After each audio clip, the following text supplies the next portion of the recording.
someone on the grid 23? Kevin? Someone is number 2. Alex is 23. Oh, I feel awful.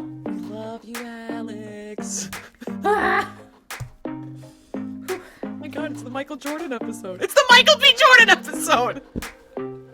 Has anyone ever asked Alex Albon if he's a Michael Jordan fan? Like, did he grow up watching basketball and did he pick 23? These are all the questions that I suddenly didn't know that I had, and now I suddenly have. Well, that's a deep dive for later. Because now I'm imagining a tiny little Alex Albon in a Chicago Bulls jersey. Cole and Briana are lined up on the grid. It's lights out, and away we go on this week's grid walk. It's always sunny in Formula One, at least somewhere across the multiverse. But in this universe, the gang attempts to predict the Australian GP. We ask if we'll ever get a dry qualifying. Please don't rain this weekend, even though I've seen all the weather reports. Nicole catches us up on F1 and pop culture, which is really just the Lewis Hamilton report this week. But first, Alpine has 2 superheroes and a dude from Philly in the headlines, providing us for the first time the valuation of an F1 team since the sale of Williams. So much to get into. We're really bad at doing this ask at the beginning of the podcast, but if you're watching, listening, whatever you're doing, please, subscribe, follow the podcast, write a comment, because doing all of those things helps all the fancy algorithms push our podcast to other people, helps us keep doing what we're doing. So please head over to YouTube, hit the subscribe button, turn on auto downloads. It's wild how much auto downloads matters in Apple Podcasts and Spotify, thinking that this is something that they should show other people. So if you like our podcast, please do that. Okay, now let's go talk about Deadpool. There have been rumors for at least a full year now that Alpine has been looking for some infusion of capital into their F1 team, because it's well reported that when it comes to infrastructure and just general capital investment, they lag behind the top 3 teams. We don't actually even know if they're fully, last year, if they fully hit the cost cap number. But they got that infusion, and it came with a really fun headline. And I think we need to address the fact that 3 really big names in Hollywood got to be the headline of what was a $218 million purchase of 24% equity in the Alpine F1 team. Yeah, so when I woke up to the headline of Ryan Reynolds invests in Alpine, I thought I was dreaming. And then it was followed up with Rob McElhenney, which makes so much sense because I don't think the 2 of them are now able to invest in anything not together. And Michael B. Jordan. And I love headlines like this because it's a big investment group and they are just, and it's probably mostly people in finance whose names we wouldn't care about. But because Ryan Reynolds' name is there, that gets to be the headline. And there was the big breaking news graphic that F1 uses, and it was just Ryan Reynolds' face, which made me a little salty for Michael B. Jordan. And I want to see his face on a giant F1 graphic. Yeah, I think it's just people know Ryan Reynolds. I mean, people know Michael B. Jordan. Not that they don't know any. Right, I know. As I'm saying this, but that's as I live in the household and the Super Bowl commercials. I was really excited about Michael B. Jordan being in a commercial, and my dad was like, "I thought it was Michael Jordan from the basketball," and I'm just like, "No, you just don't know pop culture." So that's what I have happening in my brain. But huge headline. I think Ryan Reynolds also has developed this magic of a headline wherever he is putting an investment. It seems that people really enjoy it, or it ends up being very lucrative for him in some fashion, whether it's actual money or just really interesting press.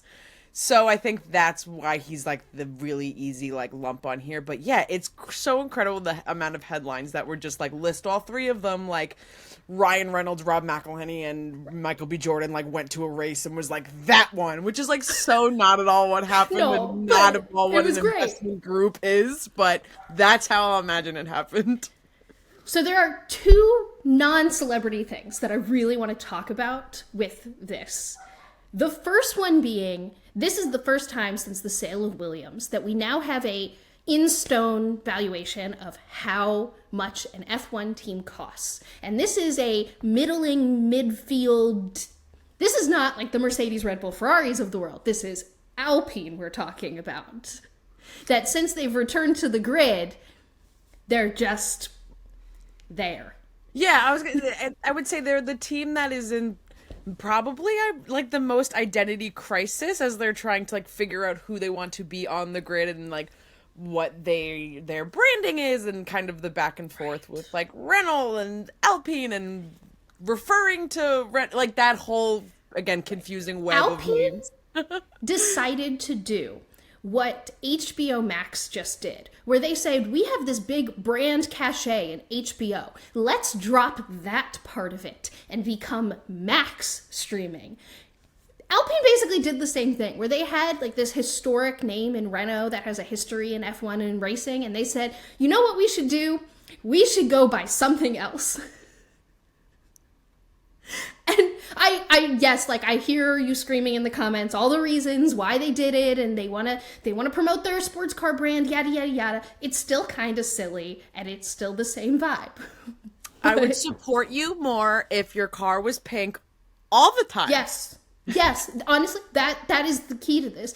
But so before I get into the marketing, which is also the pink car of it all, I think that it's worth pointing out that when Williams sold, it sold for the amount that this investment group just bought a 24% share. So in 3 years' time, the value of an F1 team has quadrupled. And this is like, it's hard with these entities that don't sell to get a clear market indication like this. And I think we can now very clearly say that a good F1 team is worth well over $1 billion, because this puts Alpine at about 900 million-ish. So like, yeah, $1 billion. We're talking $1 billion franchises.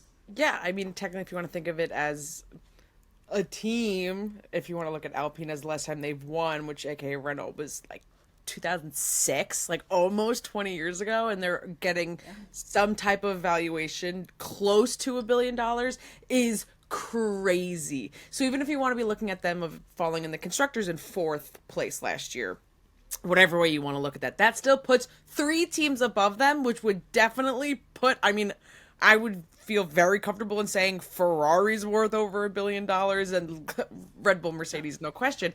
So it's just incredible to be thinking what the evaluation of the other teams could be. It would be very interesting to see the Williams deal go through now. Just given like what would be the strength and value of the Williams racing name. And then also just having that already established spot no matter current success of the team. We've been hearing rumors that 3 teams got offers for over $1 billion and they were rejected because they felt like they were too little. And when you see that headline, like various F1 teams won't sell for $1 billion, I now see why.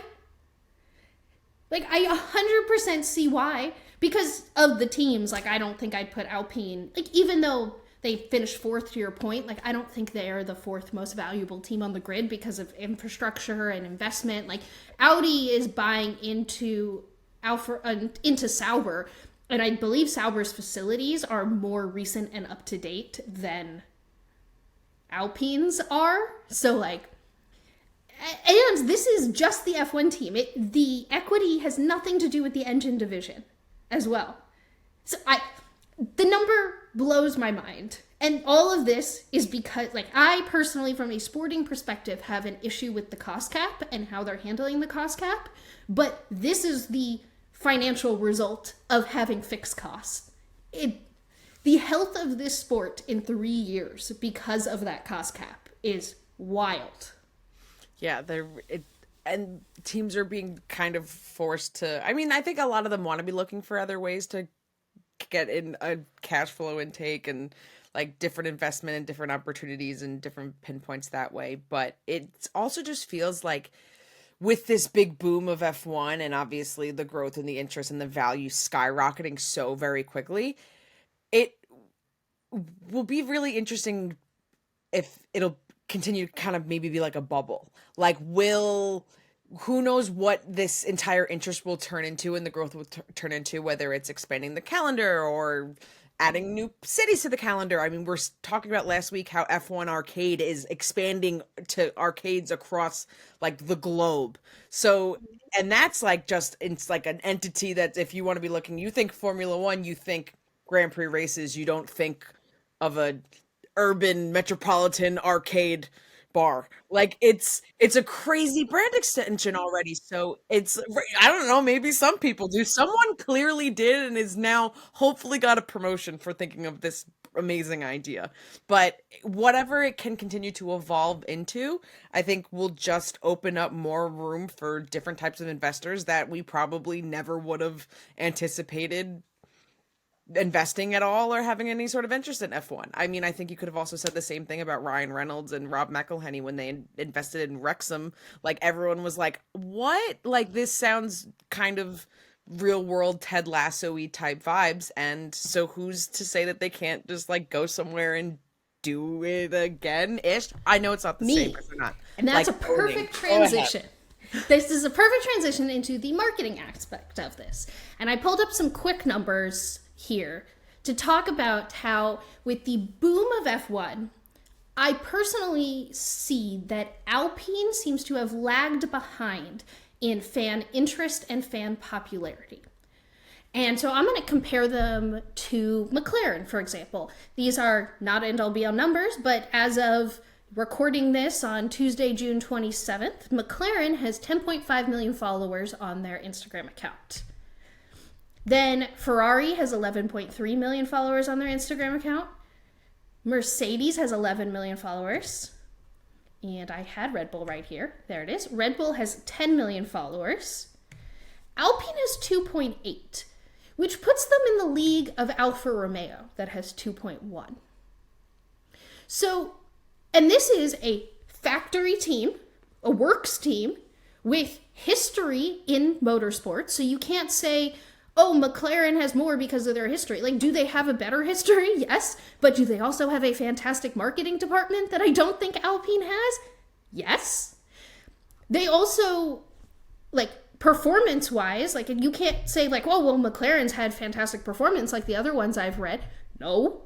Like, there's a reason I'm harping on the McLarens. Because on track, they're relatively speaking one-to-one. I mean, we can talk about the British audience. For the French audience, I can't get in the weeds. But in modern-day Formula One, the team with the most missed opportunities when it comes to marketing, I believe, is Alpine, which means that the team that can benefit the most from the marketing master himself, Ryan Reynolds. Like, this feels like Alpine going, okay, yeah, money. I mean, the reality is they took this for the money. But me from the outside, I'm like, please leverage this. But my worry is with a team like Wrexham, he could do whatever the hell he wants. With something like Mint Mobile, they're like, yeah, Ryan Reynolds, do your thing. F1 is notoriously tight with the ability to shoot things, do anything fun. Like, do you think the reason the teams don't do more on social during the weekend isn't because they don't want to. It's because there's these broadcast rights deals in place that don't allow them to. Have you ever been in the United States and have been unable to watch a Sky Sports video that has nothing to do with On Track, but because it was filmed at a Grand Prix, you need to go to like the back alleys of Reddit to find a version of that video to watch? Yes. That's because of these crazy, crazy tight broadcast deals that have loosened slightly since the post-Bernie era, but Ryan Reynolds is not going to be able to do whatever he wants. Ryan Reynolds is going to be given this tiny box to play in, and I am not convinced yet that he can make that work.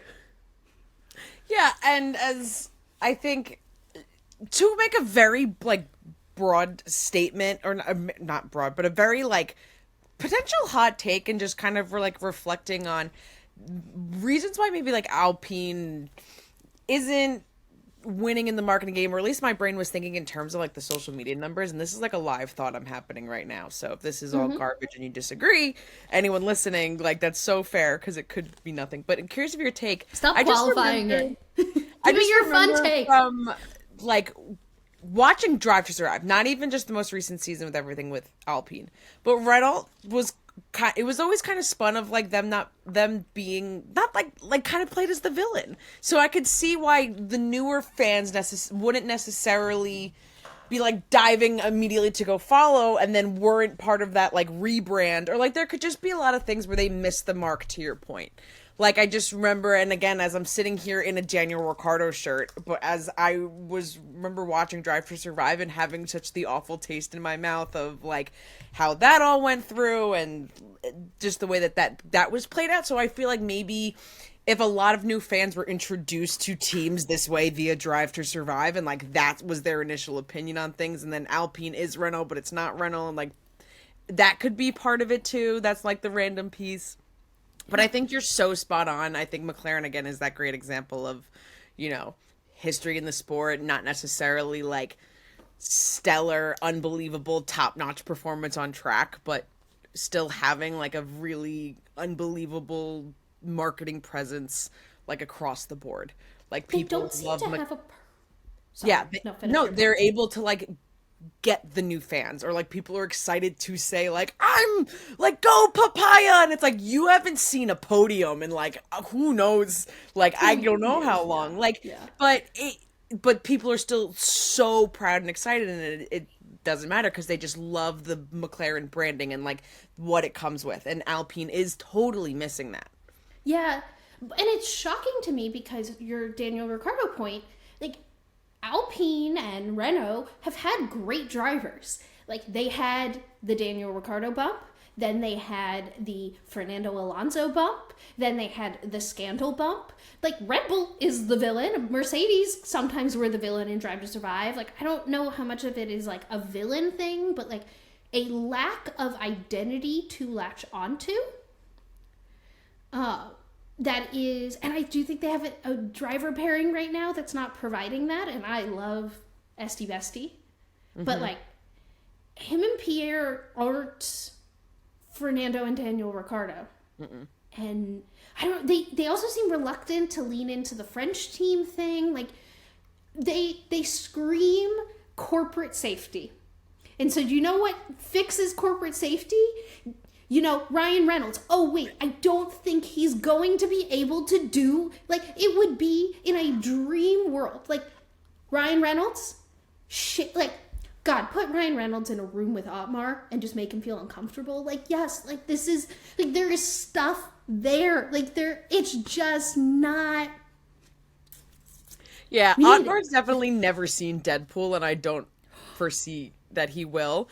I'm hoping that this deal, again, as we're talking about like investment groups and things, and as cool of an idea it would be for like Ryan Reynolds just to walk in somewhere and be like, do all of this. Like, obviously that's like not what would go down, but it would be really interesting just because a lot of the members of this group, and as Reynolds CEO wants to say, it's not about the money. Like, okay, it is, but them having this capital investment, of course, and it feels like it could be a little bit too late, but they are talking about wanting to put a lot of the investment towards hospitality and like things for fans, and there is certain members and like lots of different members of this investment group that have ownerships and participations in other like soccer teams and other like sporting events overall. So I think the conversation in the room could be really interesting about just like what has worked and hasn't worked from different types of people. It's weird that Ryan Reynolds could be just in that room of conversation. He so should right bring him, bring Rob, bring Michael B. Jordan. Like, these like, yes, they're celebrity names, but like, if Ryan Reynolds' agency is not in that room, it doesn't have to be him. It needs to be his advertising agency is not in the room for the marketing conversation. That is a missed opportunity. Oh yeah, 100%. I think, and then again, I mean, driving force as to why I think he would want to have been a part of this, and anyone would have want him to be a part of this. Right. So that's me coming from the place of maybe they'll be better and they'll be doing everything that they say that they're going to be doing marketing wise, but it's cool to see that they're like, that just the value is at $1 billion. Would I necessarily agree for that for Alpine? I don't know right now, but I think in general for the health of the sport and where it's going, that it is really just cool to see. And kind of in summary, holy crap, F1 teams are now worth over $1 billion. And F1, loosen the reins and let Ryan Reynolds do something fun, please. We don't actually think you will, but I will ask for it. Gridwalk will be here asking for you to do something fun that is not just like, not the normal thing you do with celebrities F1. Like, you're too, like, even stodgy with your celebrities. Like, let him loose to do whatever. And put Otmar in a room and make him watch Deadpool and react. If F1 teams are worth over $1 billion, I think we are seeing now why this conversation about adding new teams to the grid has been so contentious.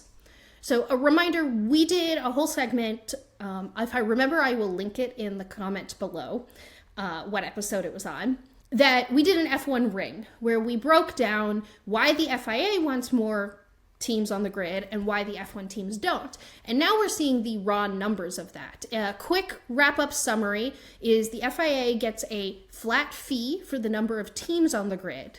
But as we see now, the teams create value in the value of their franchise, which is the team.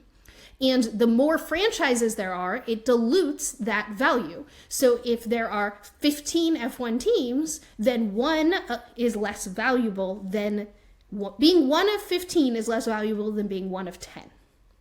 But to the FIA, if they got paid $10 a team, they go from making $100 to $150 essentially. And they're like, more money. And that is the main contention point in all of this. So now that we have some like raw numbers of the actual cost of an F1 team, a middle of the road F1 team, I can totally understand why a 200 million entry fee is laughable to F1 teams right now. To them, that is maybe a quarter of the value of their franchise. Maybe. So I don't currently see a great avenue for more teams entering the grid. And if they do, it's gonna cost $1 billion to join the grid. It is insanity. I was already really on the sides of the teams with this. I mean, like, look, you gotta have a bigger birthday cake at the birthday party if you're gonna have more people at the birthday party. So you can't just be splitting the same amount of funds. Like, great for, the head who just gets as much as he wants, but this is clear proof that teams are right to turn away offers, and that it's also literally laughable. I mean, the buy-in was now got this investment is literally under a quarter. It is, and it's just under a quarter, which that of course was the big had to be such back and forth in the deal of like 25%, 24, 20, like that is so, I can see the Shark Tank of it all happening. So it's just so driving the force home that it's just under a quarter, that this was just a investment for. Like, what would that buy-in even do? It really just seems like such a cash grab. It's not going to provide any sort of legitimacy in the bid. And then I think it just points to that, God, it really limits who would be able to create a new team just based on funding. Like, that population of people or groups in the world is like very specific and just not as like accessible. So I think then it brings back up the question of like, is this even feasible? Is this possible? Is this the type of like way you want teams to be coming in? Every time we talk about this, we land on more is not always better. I don't need more teams to watch more teams go slow. Like, we have 10 teams and 9 of them can't be fast enough to compete with Red Bull on a weekend. I don't think more teams in the back of the grid will solve that problem. I don't foresee that improving the product. So it all comes down to, so like as a fan, I don't know if, like, I do want more driver opportunities. So I understand that. But I don't want more uncompetitive teams. So my brain just started laughing at like trying to process how much buying in, like coming in with a brand new team would cost to not only literally exist, but to be competitive. Like, impossible. Impossible. I always say, like, until we have 10 reasonably competitive teams, until we have one team competing with Red Bull, I don't want to hear about 12, 13, 14 teams on the grid. I don't care. I just want 10 competitive ones. To me, this doesn't see an improvement in the product as a fan. And then you and I also come from this from a business perspective, part of our brain, which is why it's interesting when, Stefano Domenicali, who's the CEO of F1, what conveniently, right before this was announced, did a big interview on the Beyond the Grid podcast, which is an F1 podcast. So he essentially went on his own company's podcast, and he talked about how they are working with the FIA, like they're supposed to, on whether or not to expand the grid. But he was like, that entry fee is going to be enormous to do this. And I completely understand why, because his job as the CEO of F1 is to sell this product. And I don't think more teams are going to help him sell the product. It's not like their broadcasting deals are going to get larger. More teams doesn't mean they can increase ticket prices more than they already have to go to a Grand Prix. Like every single revenue stream that comes back into the teams, I don't see any of them getting larger just with the grid getting larger. Yeah, I felt a lot of relief hearing him explicitly say, like, I don't think racing would be better with 20 cars on the grid. Like, I don't, and it's like, oh, phew, thank goodness. Like, it's not, because I feel like it would be very easy for someone in a position like that, especially with this unbelievable boom that's happening, to just be like, let's flood it, but with his history in the sport and understanding of it, and I think, like, understanding that piece of the quality and the clear evidence of the gap amongst all of the teams, aka 1 and 9, needing to be fixed before adding any additional. Just that's the right answer. That's the common sense there, not the cash grab. Like, none of this is me complaining that Red Bull is dominant. It's more just me saying throwing more at the quote unquote problem that Red Bull's dominant doesn't make it any different. Like, inexperienced engineering teams will not all of a sudden be better than Mercedes. Like, that's not. And why are they also dominant? Oh, because they spent so much money that they spent more money than they should have spent. Why? Money. Because it costs money to have a good car. Yeah, no. But I do think we're going to get more new teams, but I think they're going to come at a price similar to what we just saw is the value of Alpine. Do you know any billionaires? No. You want to buy an F1 team? I would love to. I cannot. Hey, podcast listeners. Gossip Grid here, your guide to F1's paddock elites. Hello, everyone. Welcome back to Gossip Grid for all things F1 and pop culture. And this is a Gossip Grid that has come unbelievably full circle for me. So today I have to start Gossip Grid with a very special question for Ms. Serena van der Woodsen, the Blake Lively. When are we seeing you on the grid? Because the paddock fits are going to serve so hard. Just my PSA, I have to start Gossip Grid that way. We have a little bit of a week off, so drivers had a little bit more free time, so a lot of them headed to Paris for Fashion Week. So Pierre was attending a Louis Vuitton fashion show and was sporting some really interesting denim jorts. He was sat next to English soccer player Marcus Rashford and June Ambrose, who's the creative director of the women's basketball for Puma, and she also designed the line for Puma and Ferrari. Then after all that fun, Pierre went to go see Coldplay, and he really loves the song Paradise. Go check out the video somewhere on the internet. He goes hard to Paradise. Joe was at I don't know if you have something to say. I'm sorry, I'm just like, now imagining good. Okay. Joe, our favorite Dior brand ambassador, was spotted front row seats at their show for Paris Fashion Week. He somehow makes an outfit composed of white pants, a blue and white striped shirt, and a green vest work. None of that sounds like it should make sense or even sound attractive. And he pulls it off, and it looks absolutely incredible. But it would not be any fashion week if we did not talk about Mr. Sir Lewis Hamilton, who was also at the same Louis Vuitton show that Pierre went to as well. It was Pharrell's first show as creative director of the menswear line, so really big to have a lot of big names and celebrity faces were showing up there. Lewis's outfit was this beautiful, minimalistic, all-black look with this stunning Louis Vuitton damier jacket, and also he's really leaning into the men with pearl necklaces on trend, and I fully support it. I absolutely love it. Lewis was spotted chatting with a whole bunch of different celebrities, but one that particularly caught the attention of a lot of fans online was him chit-chatting with Kim Kardashian. We've heard a lot about the Drake curse, but now there's a sudden rumor about the Kim Kardashian curse. So a couple weeks ago, she was sporting an Arsenal jersey at the Emirates Stadium during a match, and they ended up losing the league title to Manchester City. So every single fan was freaking out, telling Lewis that he has to stay away if he wants to continue winning world titles. So just a sound of an alarm to all athletes out there that the Kardashians may have a curse there. Then Lewis was spotted at another fashion show at the Wells Bonner Fashion Show. He hung out with Jaylen Brown at the Boston Celtics. Thank you, GQ Sports, for being my go-to of finding what everything and everywhere F1 drivers are doing in their off weeks. Beautiful beige double-breasted suit, beige pants, beige shoes, monochromatic vibes, absolutely incredible. And the Lewis show is not over because it never is. It's his world and we're just living in it. So British rapper Stormzy released a music video for his new song Longevity Flow, and right around the 1 minute mark, you will see the one and only Sir Lewis Hamilton looking like he's giving Stormzy basically a private tour or some kind of like escorting him around multiple old Mercedes F1 cars. If you blink, you'll miss it. But again, go check it out in his new music video. It's at around 59 seconds. So if all of the fun in music videos and in Paris wasn't enough for Lewis on his week off, he went to Glastonbury. He took a helicopter straight to the stage, watched Elton John perform backstage with Canadian filmmaker and Elton John's husband, David Furnish. Was also seen in the same VIP backstage spot with Andrew Garfield, Aaron Taylor-Johnson. Everyone was at Glastonbury this weekend. Elton John's performance was very anticipated and potentially one of their biggest performances ever for the festival.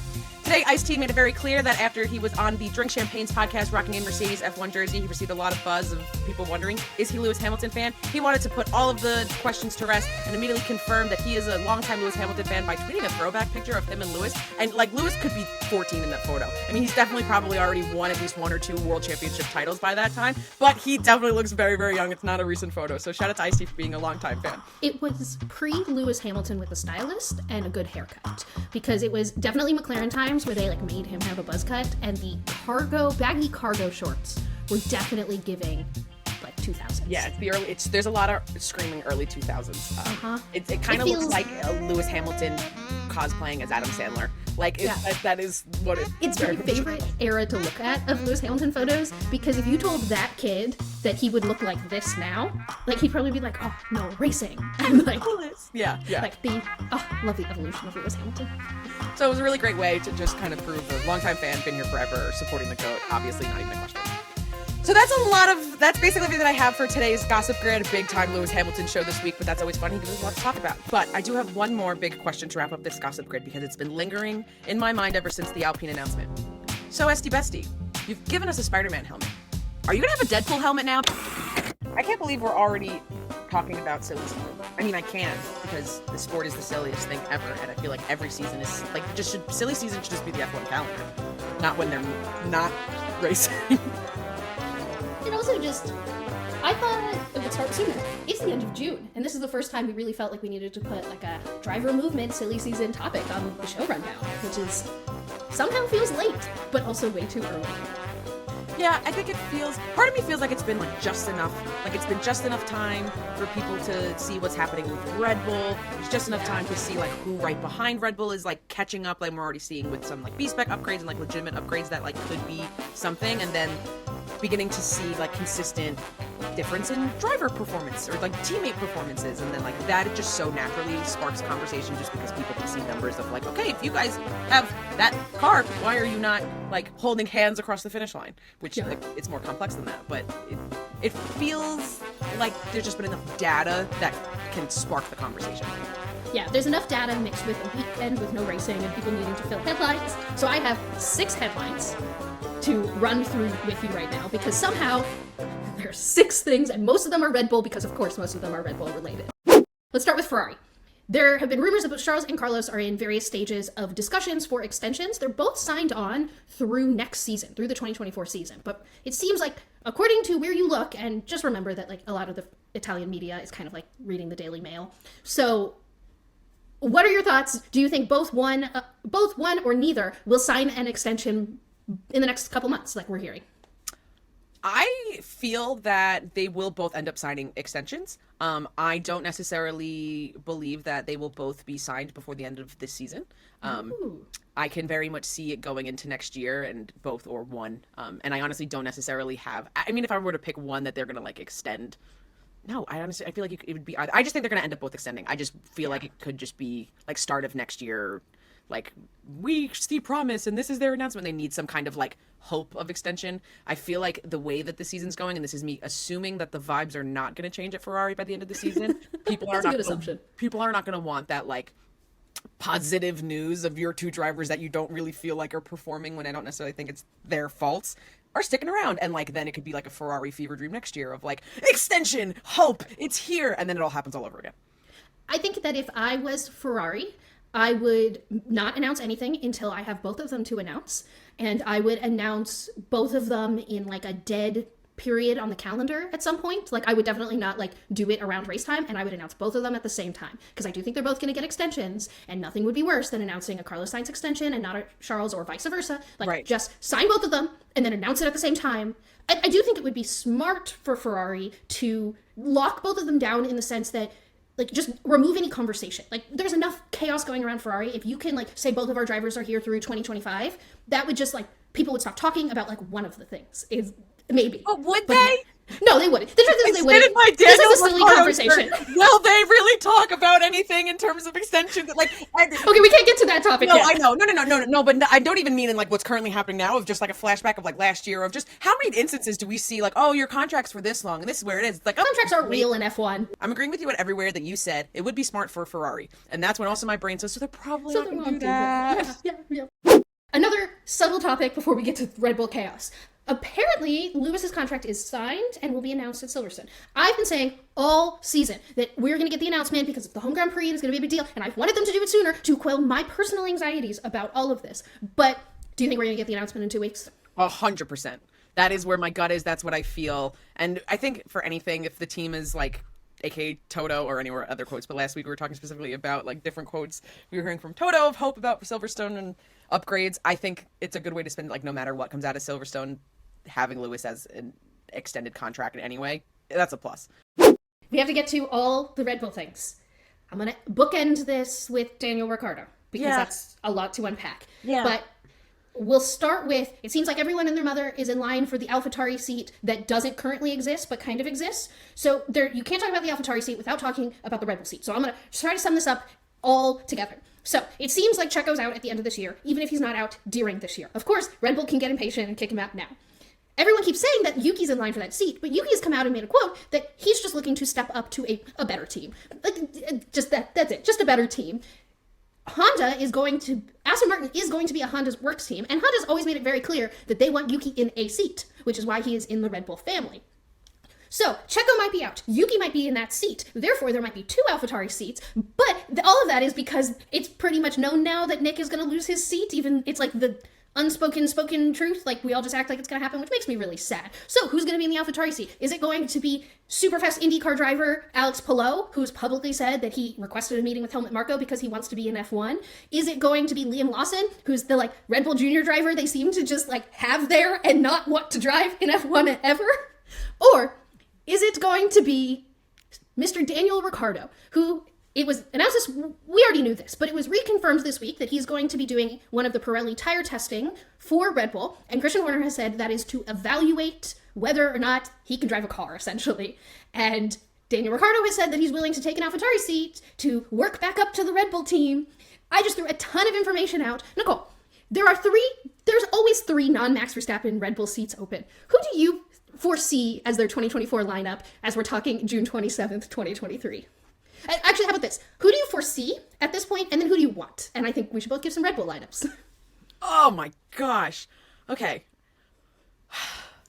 Where to begin with? That's a lot to unpack right now. It's not emotional for you at all. No, definitely not at all. And I'm really struggling with being the Nicole Katz, Daniel Ricciardo fan that's trying her best not to process any of this information until an announcement is made. And Nicole Katz that hosts an F1 podcast where she has to have legitimate conversations about the things that are happening in the news. So we're going to start with talking about Nick DeVries.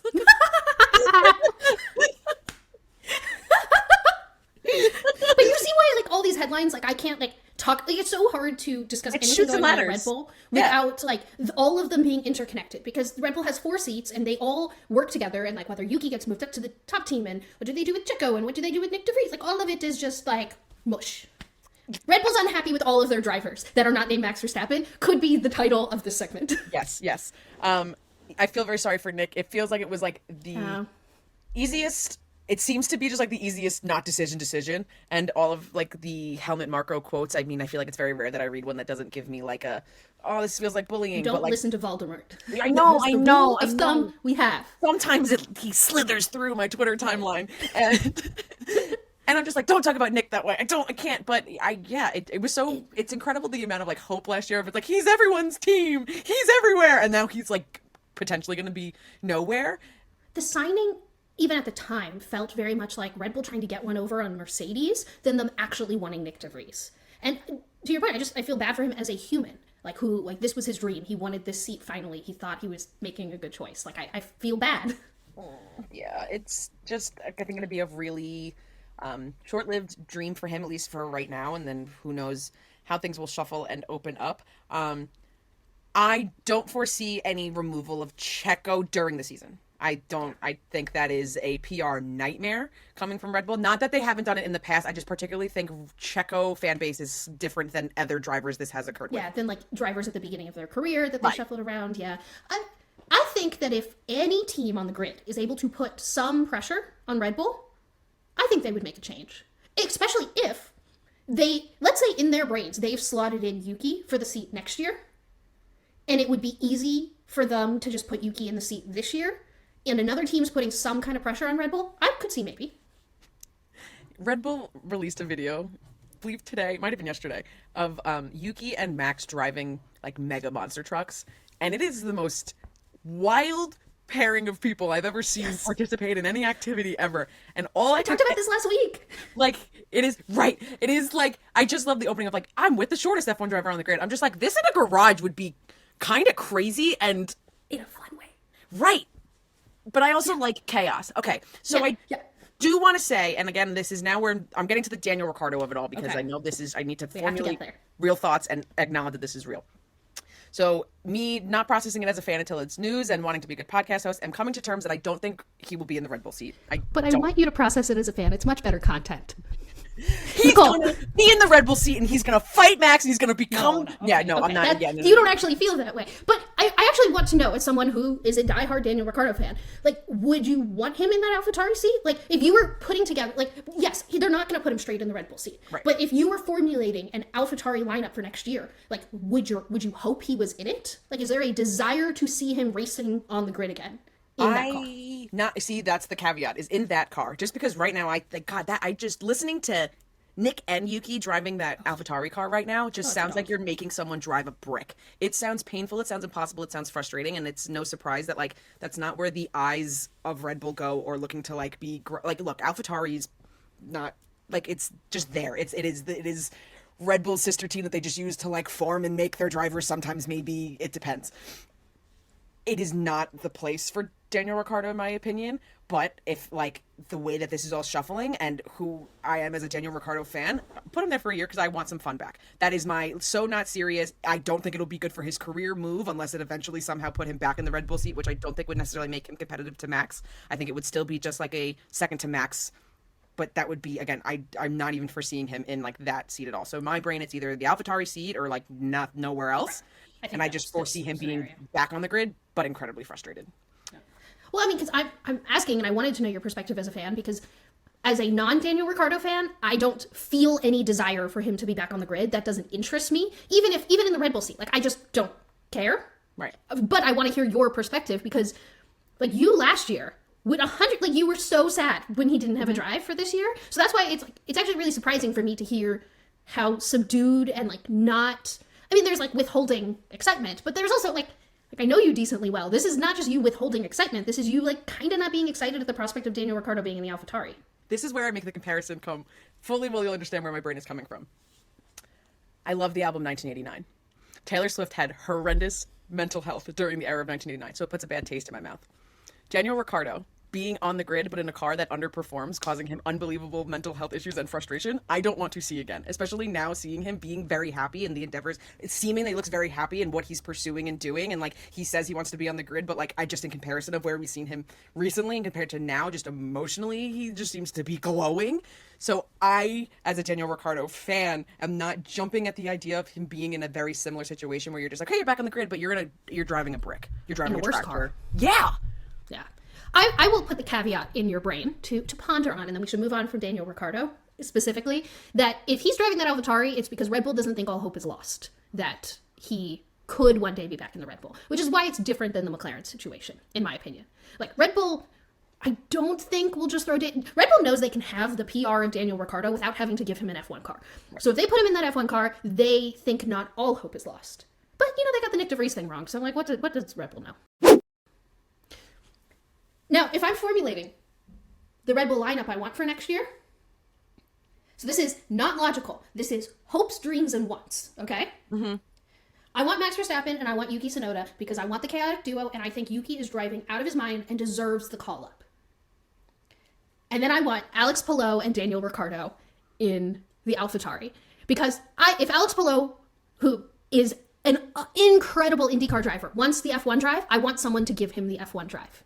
And I think if you put him next to Daniel Ricciardo and he does well, I think that will bode well for his stock. And we get a little bit of Daniel Ricciardo chaos back on the grid, which it is missing. Like, I don't think anyone's going to fill that without him.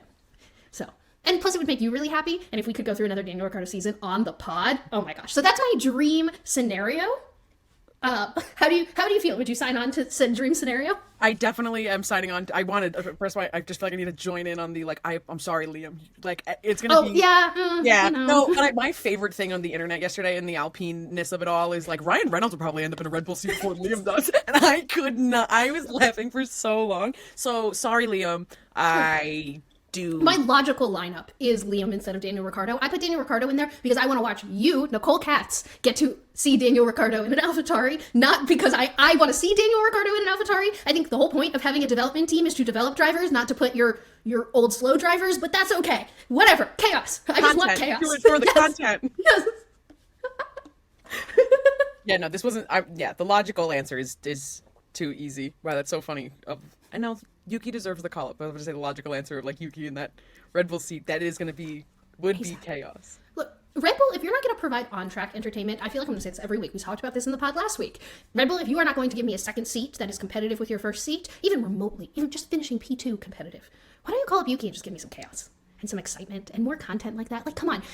Red Bull, I know you're itching to make an in-season driver change. Like, please. I hope that when people ask you about, like, what is it that you like about F1, and then you're just like, this, and it's just Pirelli tire graphics. All right, we're at Red Bull Ring, which is my favorite, least favorite. Okay, so I've always really wanted to go to the Red Bull Ring track. I think it's beautiful. You get great photography, like Carlos Sainz in a field of daisies, sad because his Ferrari's on fire. It seems like a really cool track. But before we break down the Grand Prix and make our predictions, and I get to go through the Pirelli tire graphic and all the exciting things, I do want to make it known to anyone who's listening to this who is attending. I know there is a Grid Click group chat and a Females in Motorsports the Instagram account, Females at Motorsports, have both put together great group chats for anyone who is not a straight white male who is attending the race this weekend. We have hopes that the organizers did what they said and that they're going to make this a much safer, friendlier environment for people who are not straight white males. But if you hadn't heard, please go to the Grid Click account or the Females in Motorsports account and join the group chats and make sure you have a community of people you're going to be there with. That is my PSA before we talk about the Austrian GP. Anything I missed there? No, you nailed it. And I want to be like, just don't let people be mean to you, but some people are just mean. So good to have a support system there. Because last year there was some not very pretty moments. So make sure you have a good support system if you're attending, and have fun. Yeah. And we're heading into the European season where this really was an issue last year. So I know both of those accounts do that at most of these races. So if you're going to Spa, for example, I will say the same thing then, but I'll say now, join the group chat and connect with other people who are there. Okay, so moving into previewing the race itself. Nicole, I am devastated that we're supposed to have a wet quali again. I just want to be able to evaluate these upgrades. And the best way to do that is in qualifying, and we can't do it right now, and I'm still frustrated. And it's going to rain all weekend. Woo! So, before we give our predictions, and since we already have it locked in, so we're not given any advantages anywhere, we have the Pirelli tire graphic, which is my favorite thing to look at all week. So, I will point out that this race, if you look at the amazing... Oh, if you're listening, you can head over to YouTube, see this. But if not, head to Pirelli's Motorsport, Twitter, Instagram, etc., any of their social media accounts on their website, and you can look at this graphic with us. But compared to last week, there's a lot more stress on the rear of the car this week. And right now, if there's more tire stress, that is bad for Ferrari and bad for Aston, better for Mercedes. You'll notice I'm not talking about Red Bull because it doesn't matter.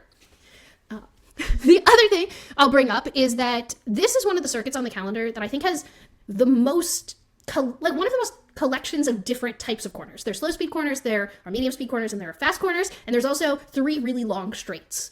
So it's one of those tracks that will evaluate overall performance. So you'll see Mercedes probably doing decently well at the fast twisty part of the track, which is the end of Sector 2 and the beginning of Sector 3, and then you'll see Red Bull fast everywhere, and you might see like a Williams really fast on the 3 straights. I know, it's really great analysis when I just get to say that you'll just see Red Bull fast everywhere because they're Red Bull. They're fast. Right. It is, I do think people are still relatively positive about the Ferrari power unit performance. Like, the straight lines with the right-hand turns, like, is something that theoretically should favor Ferrari. So, like, Ferrari did well at Baku. Ferrari's pace, even though they messed up in qualifying, was decent last weekend in Canada. So, if we're taking Red Bull out of the equation, you should see Ferrari decently well, like, compared to Mercedes with the right-hand turns, where Mercedes will do much better in the flowing bits of it all. And Aston's kind of live somewhere between the extremes of Ferrari and Mercedes traditionally. But this is also the shortest track for time on the calendar because it's really just, it's fast. It's the fast straights and it's the fast corners in the middle. So that's my I love the Pirelli graphic discussion. Did I miss anything, Nicole, that's worth talking about? You nailed it. They really did nail it. It'll definitely be an interesting circuit. Definitely one of a kind. So I think. No rain, please, no rain. Unfortunately, for it. We won't be seeing those softs for very long, if at all. If this is your first grid walk, the reason I keep screaming for no rain is because Red Bull controls its pace so much in the Grand Prix because it just needs to go faster than everyone else. It doesn't need to go its fastest. But in qualifying, we get a preview of how fast the Red Bull is and how close everyone is to the Red Bull. And if it's rainy and an interrupted crazy session, we don't get that. And I just want to know, like, are we talking 2 seconds? Are we talking a half a second? Are we talking a couple tenths? Like, how much closer do teams get to Red Bull? And we're not going to know if it rains. Can you zoom in? What's the lap record? Is that Carlos 2020? Yes. 1 minute, 5 seconds. Oh, that's scary. Yeah, that's so scary to think about what the RB19 could do if that was Carlos Sainz 3 years ago. In the McLaren, yeah. I believe, I can't remember if this is the qualifying lap record or the in-race lap record, but I think it's qualifying. Yeah, that would make more sense, but that would be scary to see Red Bull do that in qualifying if it was dry. Yeah, so it needs to be dry, and, oh gosh, just I want it to be dry. But yeah, it's a really short lap, which also means that in qualifying, again, if it's dry, that we're going to see, like, drivers get to do multiple laps. It's also a sprint race this weekend, and, you know, I don't think the sprint is long enough in order to actually create any tire degradation, but I'm relatively optimistic, at least, that Pirelli brought the 3 softest compounds in hopes that maybe some of them degrade during the sprint race. And if that is the case, then maybe we'll have, I'm not even gonna put that out there. The sprint is gonna be boring, but like we get 2 qualifying sessions, maybe one of the qualifying sessions won't be wet. That, you know what, we have the sprint shootout, and maybe the sprint shootout will come in clutch and not be wet, please. Fingers crossed, at least one of them, pretty please, no wet. Really hope so. Let's make some predictions. Update on where we are. Last week we were both right that Max won and nothing else, but it didn't matter because Alex Albon was P7, so I was happily wrong in all of our predictions. A reminder that we do predictions, like our season ends at summer break, and then we reset back to 0, so I think I'm up by about 20 points right now, but we have 4 races. Is that all? I feel like it has to be more, but we'll take that. Yeah. We also do sprint week picks that are slightly different. So start with the sprint because in the weekend is first. Yeah. All right. So these are a little different than our normal picks. We're going to start with what team do you think is going to score the most points during the sprint? And spoiler alert, what Nicole and I both did was how low does Checo need to finish for the answer to not be Red Bull? So Nicole, did you decide that the answer here is Red Bull, or do you think Checo is going to finish below that threshold? I put Aston Martin because what do I have to lose? So I also went not with Red Bull because it felt fun, but I put Mercedes. I knew it. Yeah. So George Russell, finish above Checo is really what we're talking about here.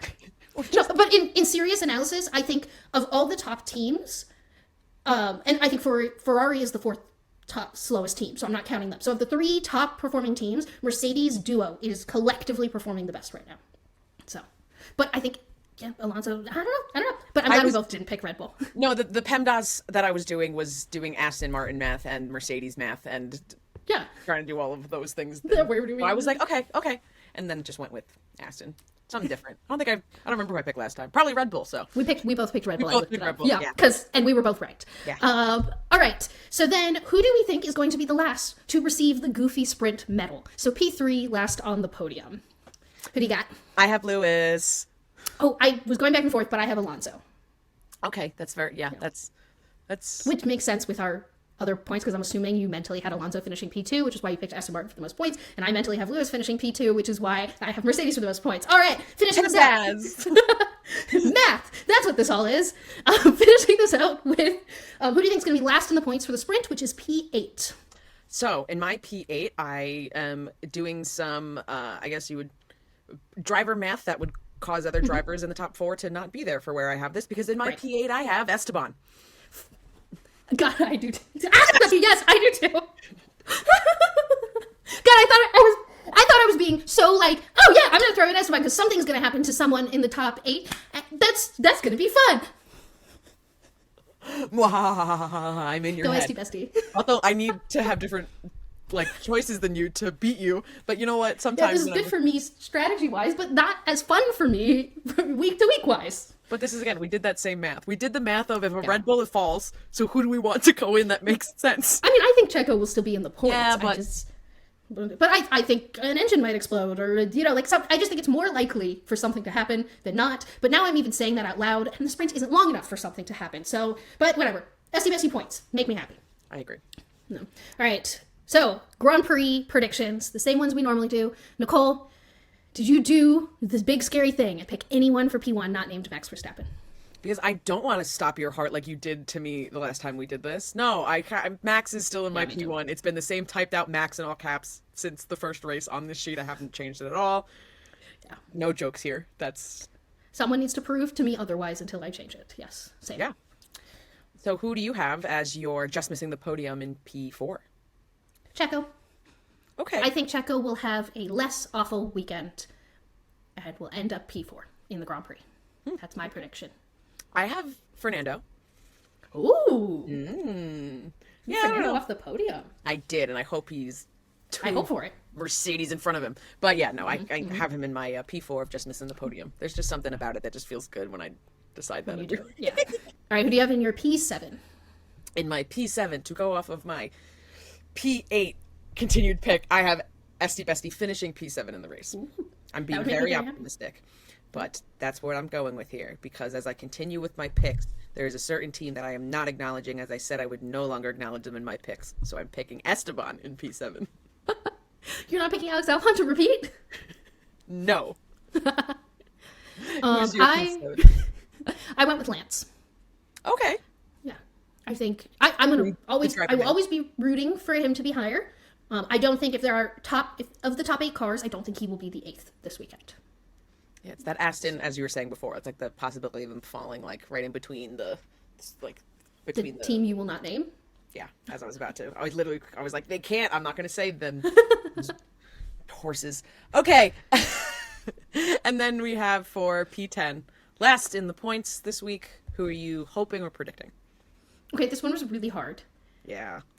And it's really difficult every week. But I think I'm going to go with Alex Albon. I also went with Alex Albon. Because I don't think what happened last week was a fluke. And I think there's 3 long straights, and I think the upgrade did really help. And, but I do think you can pass better here than in Canada. I honestly even regret saying it out loud. I picked Alex. I, again, was going with, then I'll say it, I avoided Ferrari like the plague here, so I filled in accordingly, and I also agree with you. I don't think Alex's P7 was a fluke. I think, again, it's a testament to what we said about his skill as a driver, and if he can make some magic happen, that magic can get him in the points, and this circuit, I think, gives him the ability in place to do so. And Williams seems so willing to give him a off strategy to try to make something happen, which I can't say for a lot of the teams that are fighting for the back of the points there. So they're willing to do something bold, and it could work out, or it could not, right? Because that's what the reality of bold is.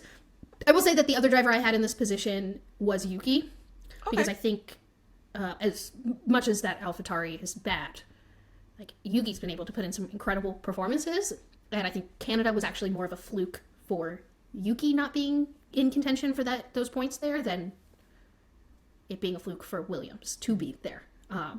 But that leads into what team do I think in the bottom half of the standings is going to score the most points this week? And I decided to go with AlphaTauri. Okay, and I decided to go with Williams because I usually like to split. It's going to be here. McLaren. Yeah, it's going to be because McLaren it's the week we didn't pick McLaren. Yep, and I was really like, and every time I'm like, I feel like I'm always picking Alex in my P10, and then I'll pick McLaren as like, and I'll be like, one of these will hit and make me, get me points and make me feel good, or like Alex has points.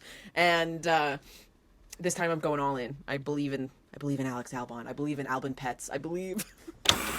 It's the end of the show, which means one thing.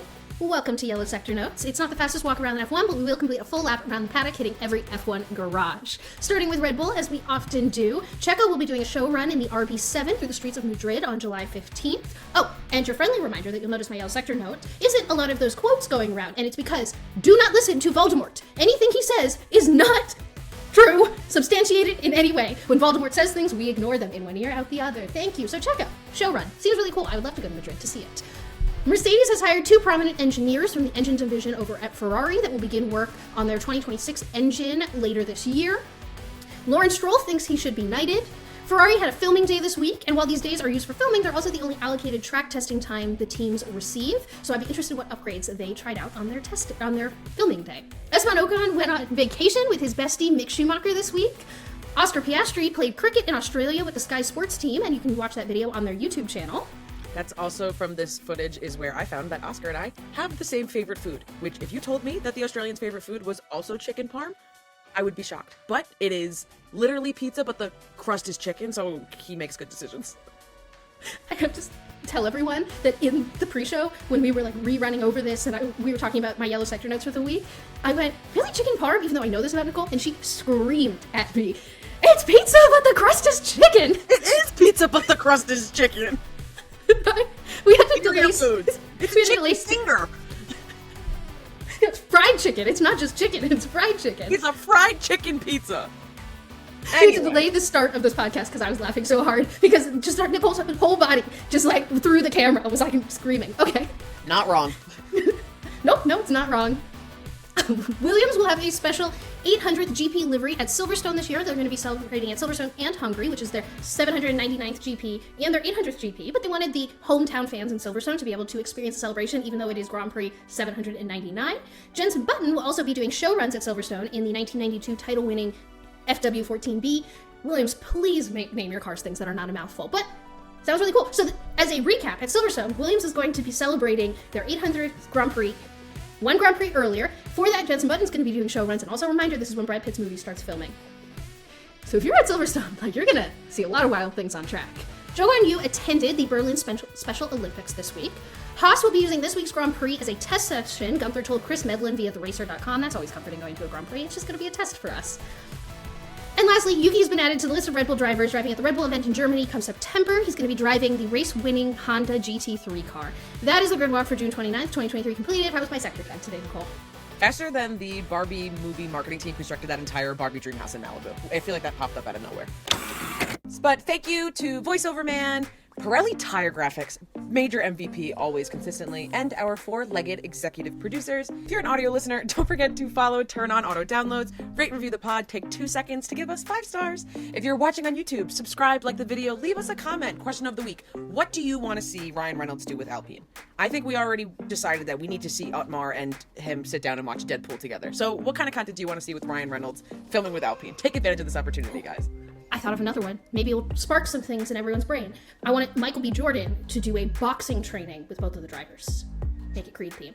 I would love to see them go through some Creed training. So let's also get Michael B. Jordan out there too. And they need to, like, it needs to be a callback to Rocky, and they need to go to Philadelphia and run up the stairs. But that's just the Philly fan in me talking, so. Like your Philly is showing. Yes, my Philly is showing.